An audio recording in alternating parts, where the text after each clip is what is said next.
Hello friends, welcome back to our channel স্বস্তি pure veg. আজকে আমরা বানাতে চলেছি এমনই একটা রেসিপি যেখানে আপনারা দেখতে পাবেন পুর দিয়ে শিম ভাজা। তো চলেন এটি আপনারাও বাড়িতে কিভাবে তৈরি করে নেবেন তা আজকের এই ভিডিওতে দেখে নেওয়া যাক।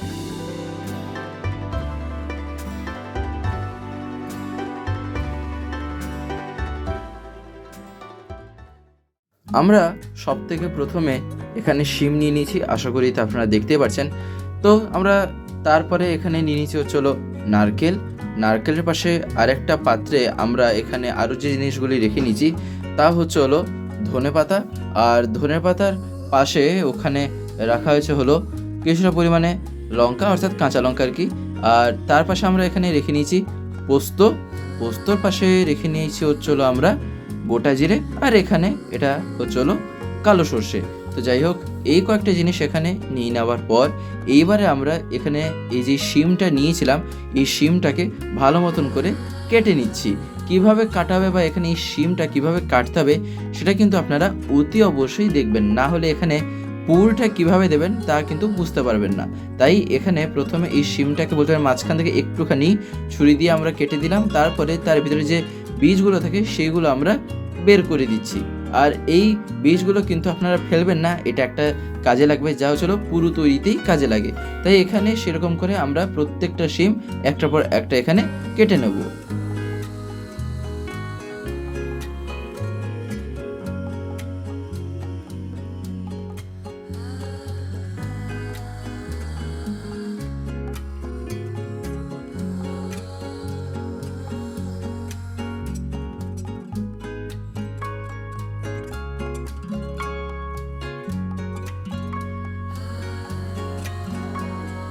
তো যাই হোক, এখানে শিমগুলি কেটে নেওয়ার পর এবারে আমরা তাতে দিয়ে দিলাম কিছুটা পরিমাণে লবণ আর হলুদ গুঁড়ো।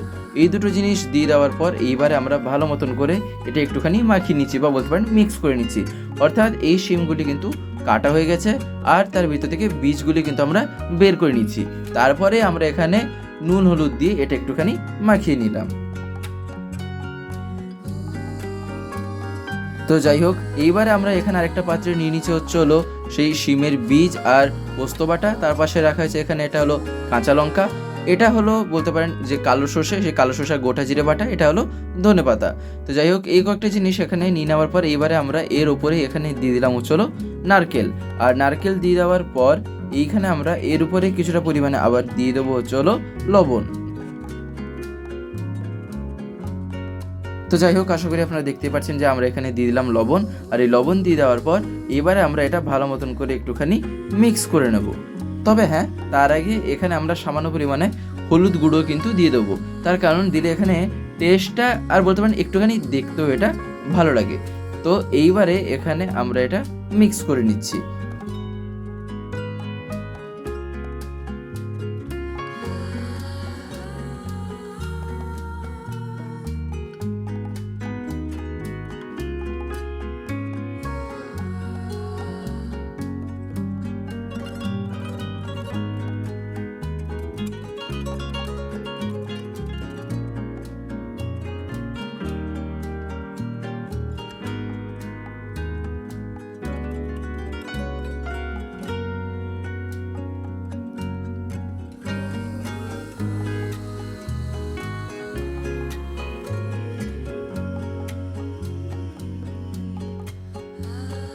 তো যাই হোক, খানিকক্ষণ এটা এখানে মিক্স করে নেওয়ার পর এইবারে আমরা এখানে যে শিমগুলি নিয়েছিলাম সেই শিমের ভিতরে আমরা এগুলি দিয়ে দিচ্ছি, অর্থাৎ শিমের ভিতরে আমরা এগুলি পুরো আকারে দিয়ে দিলাম।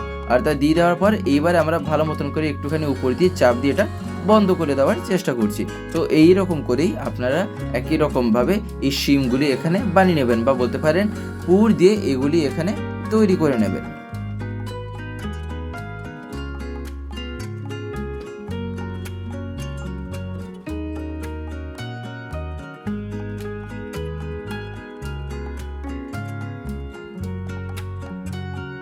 তো যাই হোক, এইবারে আমরা এখানে একটা তাওয়া নিয়ে নিচ্ছি।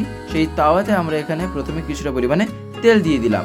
আর তার তেল দিয়ে দেওয়ার পর এখানে আমরা এইবারে দিয়ে দিলাম সেই শিমগুলি। তবে হ্যাঁ, এখানে একটা কথা মাথায় রাখবেন, প্রথমত এটা হচ্ছিল তো সাদা তেল আমরা নিয়েছি, আর এখানে তেলটা কিছুক্ষণ গরম করার পরেই কিন্তু আমরা এই শিমগুলি এখানে একটার পর একটা দিয়ে দিচ্ছি।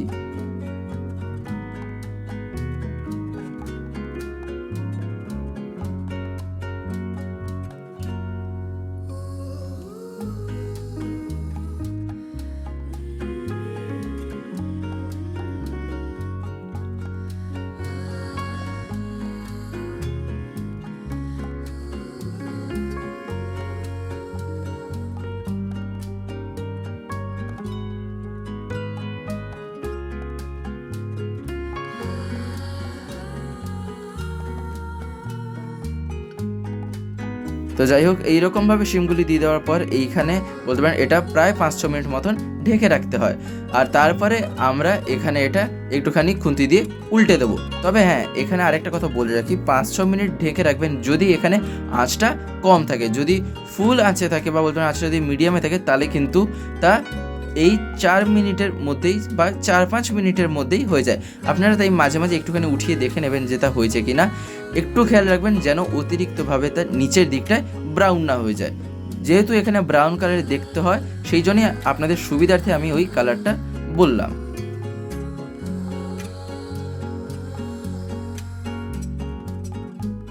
তো যাই হোক, এইরকমভাবে এগুলি সব উল্টে দেওয়ার পর এইবারে আমরা আবার একটুখানি এটা ঢেকে রেখে দেবো। তারপরে আবার 4-5 মিনিট পর আমরা তুলে নিয়ে একটা পাত্রে এখানে এটা নামিয়ে নেবো।